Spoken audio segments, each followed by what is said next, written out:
Hi everyone, welcome to Evit case और स्वागत है आपका एक और एपिसोड में जिसका नाम है चार्ट ऑफ द वीक। जिसमें हम हर हफ्ते चर्चा करते हैं एक ऐसे चार्ट की जिसमें हमें कुछ खास पैटर्न्स दिखते हैं, कुछ खास एक्टिविटीज दिखती हैं या कुछ ऐसा दिखता है जिससे हमें लगता है कि आगे आने वाले समय में इस स्पेसिफिक चार्ट, स्टॉक या कंपनी पे किसी भी प्रकार का अपवार्ड या डाउनवार्ड मूवमेंट बन सकता है।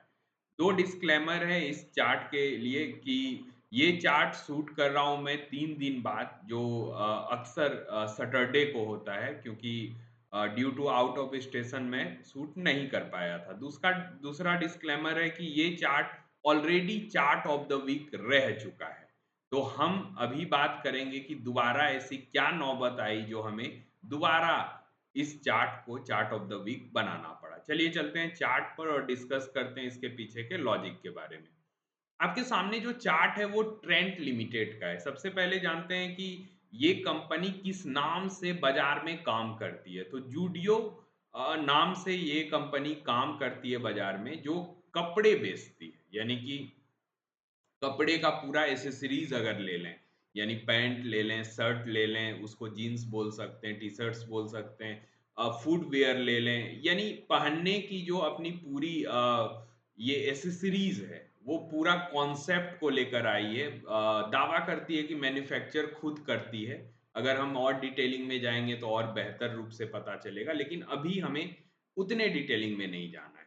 अभी हम बात करेंगे कि ट्रेंड पे हमें खास क्या दिखता है। जैसा कि आप लोग जानते होंगे, जिन्होंने जूडियो के आउटलेट को विजिट किया होगा, कि सस्ते और अच्छे, ये कॉम्बिनेशन को हिट करने की कोशिश की है जूडियो ने, जिसमें वो सफल भी रहे हैं। यानी कि क्वालिटी भी अच्छा मेंटेन करते हैं और कॉस्ट वाइज भी अफोर्डेबल रखते हैं अपने चीज़ों को, अपने सामान को जो वो बेचते हैं, जिसके कारण कस्टमर विजिट की जो संख्या है इनके यहाँ काफ़ी ज़्यादा है। यानी सामान को काफ़ी तेज़ी से बेच पाते हैं, क्रेडिट पीरियड काफ़ी कम है इनके पास, इसीलिए इनकी प्रॉफिटेबिलिटी बहुत ज़्यादा तेज़ी से बढ़ रही है। अब ट्रेंट में ये तो फंडामेंटल्स की बात हुई, जहाँ ये काफ़ी स्ट्रॉन्ग और अच्छा दिखता है। हाँ, जब ये 8 साढ़े 8 9,000 के आसपास ट्रेड कर रहा था, तो इसके वैल्यूएशंस काफ़ी ज़्यादा कॉस्टली दिख रहे थे। लेकिन अभी चूँकि करेक्शन के कारण ये 50% से भी ज़्यादा करेक्ट हो चुका है, यानी 60% के आसपास, तो भी वैल्यूएशन प्रीमियम ही है, लेकिन अगर कंपैरेटिवली देखें तो सस्ता मिल रहा है हमें। इसीलिए हमारी नज़र ट्रेंड पर पड़ी। अब बात करते हैं इसके चार्ट के बारे में। चार्ट के बारे में अगर हम इस मार्केट सिचुएशन में बात करेंगे, जहां हम एक बड़े वॉर से गुजर रहे हैं, जैसा कि आप जानते हैं ईरान, यूएस और इजराइल, इन तीनों का वॉर आपस में हो रहा है, जिसके कारण से लगातार मार्केट में वॉलीटिलिटी है। किस वजह से वॉलीटिलिटी है? क्या वो वॉलीटिलिटी फंडामेंटल या टेक्निकल के वजह से है? बिल्कुल नहीं। ये वॉलीटिलिटी पूरा का पूरा न्यूज ड्रिवन है। यानी कि कुछ भी न्यूज़ आता है पॉजिटिव या नेगेटिव, वो इम्पैक्ट करता है बाजार को तुरंत। यानी कि आप एक ही पल में 10% नीचे होते हैं किसी शेयर में, और दूसरे ही घंटे आप उस शेयर को 10% ऊपर पाते हैं। इस तरह की वॉलीटिलिटी में शेयर्स चुनना सबसे मुश्किल काम होता है। लेकिन अब हमें धीरे धीरे अस्थिरता आती दिख रही है, क्योंकि हम वॉश सिचुएशन से ऊपर आ चुके हैं। हमारा एक टॉक, जो वॉर टॉक था पाकिस्तान में, वो भी फेल रहा। लेकिन हम आशा कर रहे हैं कि चीज़ें दिन प्रतिदिन अच्छी हो रही हैं। तो स्टॉक मार्केट भी इसको पूरे तरह से कंज्यूम कर चुका है, और यहाँ पर ब्रेकआउट जैसे कॉन्सेप्ट पर चार्ट ढूंढना संभव नहीं है। अगर आप ब्रेकआउट पर चार्ट ढूंढने जाओगे तो रेयर ऑफ रेयरेस्ट चार्ट ही मिलेंगे। अभी समय है रिवर्सल वाले चार्ट्स को ढूंढने की, जो बड़े स्तर पर करेक्ट हो चुका है और अब वहां से चलने के लिए तैयार दिखता है। हम उसी स्टॉक्स में स्विंग को प्ले करेंगे। ट्रेंड को देखा जाए तो इसने बेस बनाया, लगभग यहाँ पे आप देखोगे तो इसका बेस बना है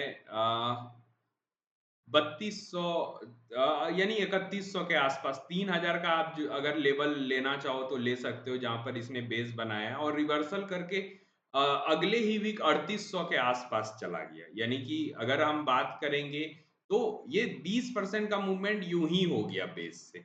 लेकिन यहाँ हमें और क्या खास दिख रहा है जो हमें कंफर्म कर रहा है कि यहाँ से रिवर्सल लगभग पुख्ता हो चला है, तो नीचे का वॉल्यूम बार। जब आप लास्ट कैंडल के वॉल्यूम बार को देखोगे तो ये काफ़ी बड़ा दिखता है और लगातार 2 ग्रीन कैंडल्स ये हमें बता रहे हैं कि हम रिवर्सल के एकदम नज़दीक पहुँच रहे हैं।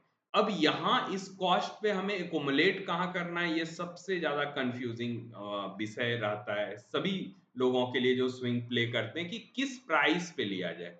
तो मेरा समझ और मेरा ऑब्जर्वेशन ये कहता है कि ये जो लास्ट कैंडल देख रहे हैं आप लास्ट वीक का यानी इससे प्रीवियस वीक का, तो इसमें जिसमें सबसे बड़ा वॉल्यूम बार हुआ है, उसके लो को आप स्टॉप लॉस की तरह बना सकते हैं।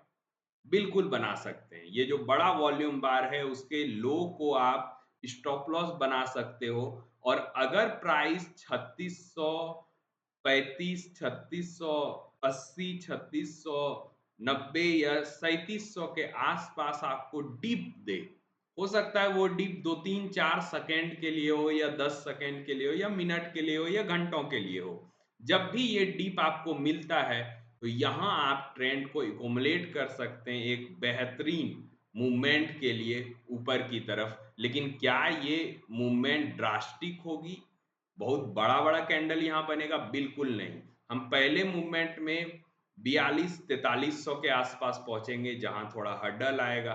तो हम स्विंग के तरह इसे प्ले कर सकते हैं। अगर आपको 10%, 12%, 15% जैसा रिटर्न शॉर्ट टर्म में कमाना है, तो उसके लिए ये बेहतरीन पिक लगता है और जिन्हें ट्रेंड को लॉन्ग टर्म के लिए लेना है, तो मैं आपको सजेस्ट कर दूँ कि इनसे और कई अच्छे स्टॉक्स बाज़ार में पड़े हैं, जिसको आप लॉन्ग टर्म के लिए एक्युमुलेट कर सकते हैं। तो ये पूरा एनालिसिस था ट्रेंड का स्विंग ट्रेडिंग के लिए। हमेशा की तरह एक डिस्क्लेमर, अगर आपको ट्रेंड में किसी भी तरह का इन्वेस्टिंग या ट्रेडिंग बेट लेना हो, तो अपने फाइनेंशियल एडवाइज़र की राय ज़रूर ले लें। मिलते हैं नेक्स्ट वीक अगले चार्ट ऑफ द वीक के साथ, तब तक के लिए सारे लोगों को बाय।